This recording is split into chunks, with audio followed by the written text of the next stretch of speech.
Mami! Yung anak ko si Jonathan, nag-uwi ng babae!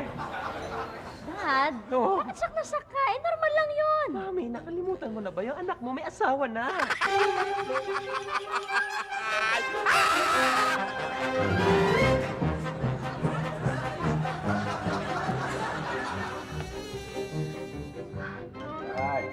Sweetheart, Oh. naku, yung anak mo si Babylin, nag-uwi ng lalaki. Uy, huwag ka naman masyadong matens. Ito naman, natural lang yun. Dalagay anak mo eh. Baka kaibigan niya lang yun, papakilala sa atin.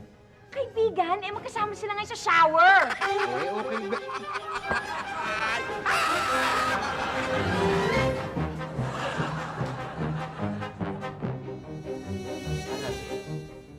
Buti umuwi ka, yung anak mo nag-uwi ng lalaki. Uy, bakit upset ka? Normal lang naman yun. Anong normal? Ha? Nakakalimutan mo ba ang anak natin lalaki din?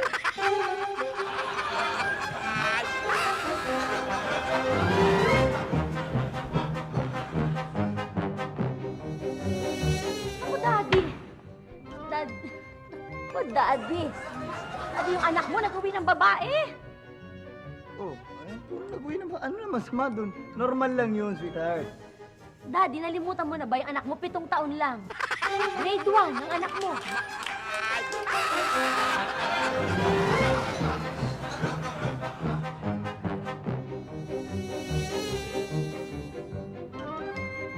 Honey, yung anak mo si Gigi, nag-uwi ng lalaki.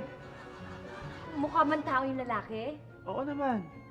Ay, salamat. At least hindi kayo magiging kaparehas ng kapalaran, di ba?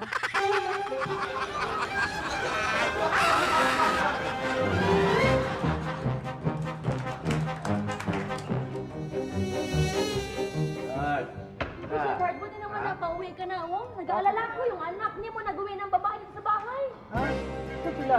Andyan, nililibot sa buong kabahayan natin. So, ito yung bahay namin, okay ba? Oo, okay. Pati yung mga kwarto, okay. anak, pakilala mo naman kami dyan sa girlfriend mo. Tay, kaya naman girlfriend to eh. Ano? Hindi mo yung girlfriend? Eh, ba't mo nilibot sa buong kabahayan? Siyempre, binibenta ko tong bahay, wala akong pera eh.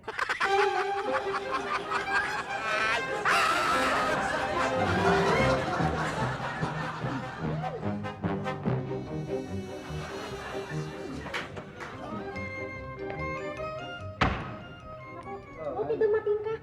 Ay, anak mo, nagdala na naman ng mga babae rito. Dad! Hi, Dad! Hi, Nay! Sabihin mo yan, ha?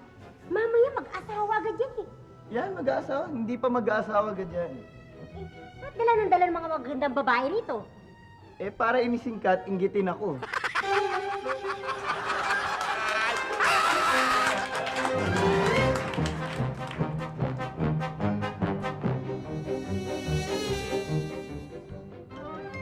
Sweetheart! Yung anak mo si Greg. Ano nangyari kay Greg?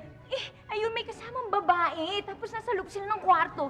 Dito pa daw magdi-dinner. Eh, binata naman yung anak natin. Eh, bakit ba alalang-alala ka? Eh, paano? 3 isda lang yung pinirito ko. Bitin!